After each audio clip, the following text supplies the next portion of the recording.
Pinag-aaralan ngayon ng Philippine National Police na patawan ng lifetime ban ang isa pong gun owner na mapapatunayang lumalabag sa umiiral na COMELEC gun ban. Kasunod po yan ang nangyaring road rage dyan sa Antipolo City kahapon.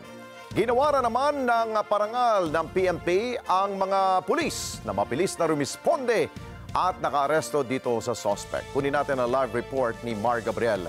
Mar. Alex, naisampa na ng Antipolo Police yung 4 na counts ng reklamong frustrated murder laban doon sa suspect na namaril sa mga rider dyan sa Antipolo City kahapon. Ipinagutos na rin ni General Marbil yung paghigpit sa mga nakalatag na checkpoint, partikular na sa mga four-wheel vehicles. Nakipaghabulan pa sa mga tauhan ng Antipolo Police ang driver ng itim na SUV na ito matapos niyang pagbabarili ng mga nakaalitang rider. Pero pagdating sa border checkpoint sa Masinag, sa barangay Mayamot, dito na na-corner ang suspect na si alias Kenneth. Agad siyang pinadapa at ipinosas ng mga pulis. Naresto ka namin, ha? 4 ang sugatan sa pamamaril ng suspect na nagsimula umano sa gitgitan sa kalsada. Kasama sa mga biktima ang mismong partner ng suspect na under observation sa ospital, habang critical naman ang rider na malapitan niyang pinagbabaril. Nabawi sa suspect ang 9mm pistol na ginamit niya sa krimen. Well, una makita nyo naman yung mga biktima, wala naman silang hawak na patalim, and other deadly weapon. And yung nakita nyo yung isa is 2 beses niyang binaril yung isa, kaya frustrated murder yung ikakaso natin. And kakasuhan din natin siya ng violation of Omnibus Election Code. Kahit yung baril niya is wala namang exemption galing sa COMELEC. Ang suspect lubos daw na nagsisisi sa kanyang nagawa. Hindi po ako ng tawad sa nagawa ko. Dahil sa init lang po ng ulo, mainit po ulo namin pareho. Dahil po sa aking pagkakabugbog,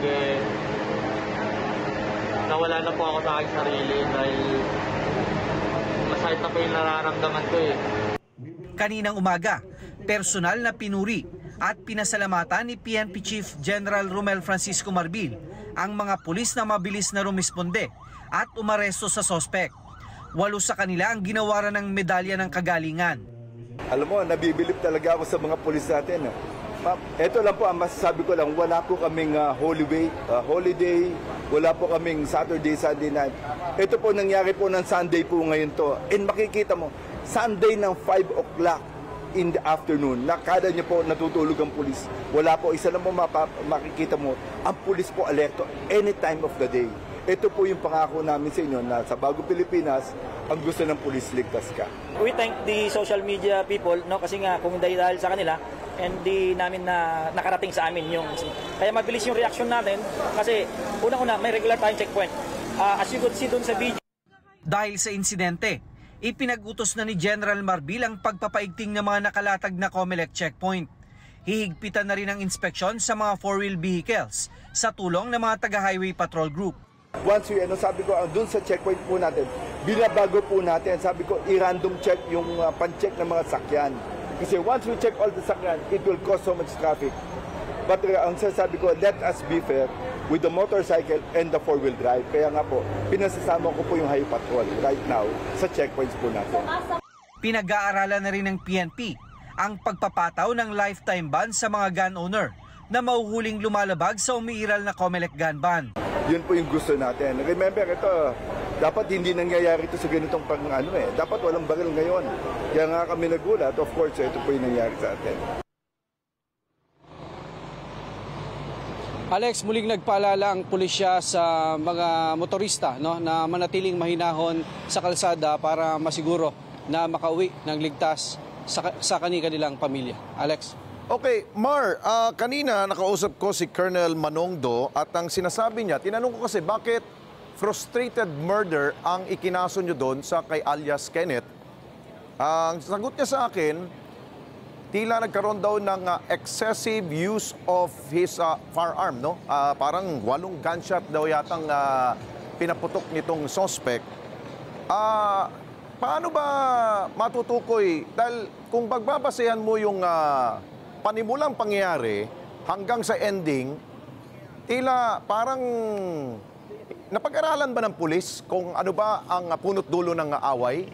Hindi ba parang lumalabas na parang self-defense ng suspect? Hindi ko pinapanigan yung suspect, parang inaano ko lang, paano ba nila tinutukoy ang pagpa-file ng kaso?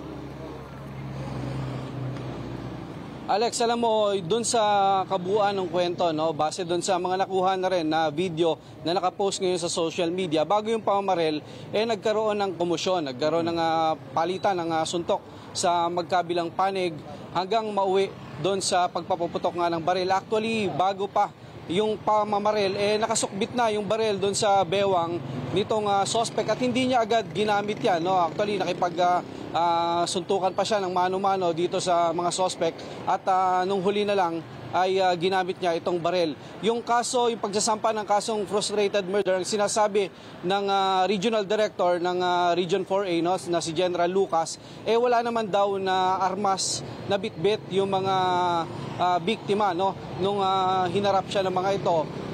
Kaya walang katumbas na hindi dapat ginamitan ng baril itong mga suspect dahil itong mga biktima dahil wala namang armas din itong mga kalaban niya na maaring maging banta doon sa kanyang buhay na pwede niyang gamitin na depensa bilang self-defense. Ngayon, pinauubaya na ng mga pulis sa mga abogado nitong suspect kung gagamitin nila sa korte yung depensa na yung pamamaril niya ay bahagi ng kanyang self-defense. Ang panuntunan naman ng pulisya pagdating sa ganyang mga kaso ay isasampa nila yung pinakamataas na posibleng reklamo na ihain sa piskalya at ang piskalya na ang mag-identify kung dapat bang katigan yung kaso na yon o dapat i-downgrade sa mas mababang kaso. Alex? Ayun. So ang appreciation ng kaso na ipapile ng ating pambansang pulisya ay pagbabasehan dito sa sa mga prosecutor natin. Maaring pwedeng ibaba sa frustrated homicide dahil parang makita na parang self-defense lang to. Pero ito ba bailable to kung frustrated murder, Mar? Yes, Alex, bailable yan. No? Yan naman yung kaso o yung reklamo na yan ay sinampa sa piskal. Depende pa rin doon sa kahihinatnan nung isa sa mga critical na biktima na ngayon ay nananatili pa rin sa ospital. Pwede yung ma-downgrade kung may ma-upgrade kung may mangyayaring masama doon sa isa sa mga biktima. Alex? Okay, based doon sa status sa mga biktima, 4 sila. Yung isa yata nasa critical na kondisyon, may mga iba naka-outpatient na, no? Yung girlfriend nung suspect, kumusta? Alex, 4 yung biktima, yung isa yung malapitang binarel, critical sa ospital. Yung 2 naman under observation pa kasama yung partner nitong suspect. Habang yung isa ay pinayagan ng makalabas dahil daplis lang naman daw yung kanyang tinamo. Alex. Okay, panghuli siguro dahil nga may binanggit si General Marbil na maghihigpit sila dahil nga dati nga ang madalas na pagdidiskitahan ng ating pulis yung mga two-wheel vehicle, no, yung mga motor. Ngayon ba pati 4 papahintuin? Hindi kayo mag-cause ng traffic yun? Yun nga, Alex, ang utos ni General Marbil sa mga pulis. Kaya sasama na rin sa mga COMELEC checkpoint yung mga tauhan ng Highway Patrol Group para mas maging mahigpit, lalo sa mga four-wheel vehicle. Dahil kadalasan sila daw yung may bit-bit na mga armas. So, ang sabi ni General Marbil, hindi naman lahat kailangang busisiin. No? Magkakaroon lang ng random check sa mga dumadaan at ang advice niya sa mga pulis ay maging patas doon sa pagpapatupad ng checkpoint sa mga four wheels at doon sa mga kababayan natin na nakamotorsiklo. Okay, Alex. maraming salamat sa iyo, Mar Gabriel. Mata natin dyan sa Campo Crame.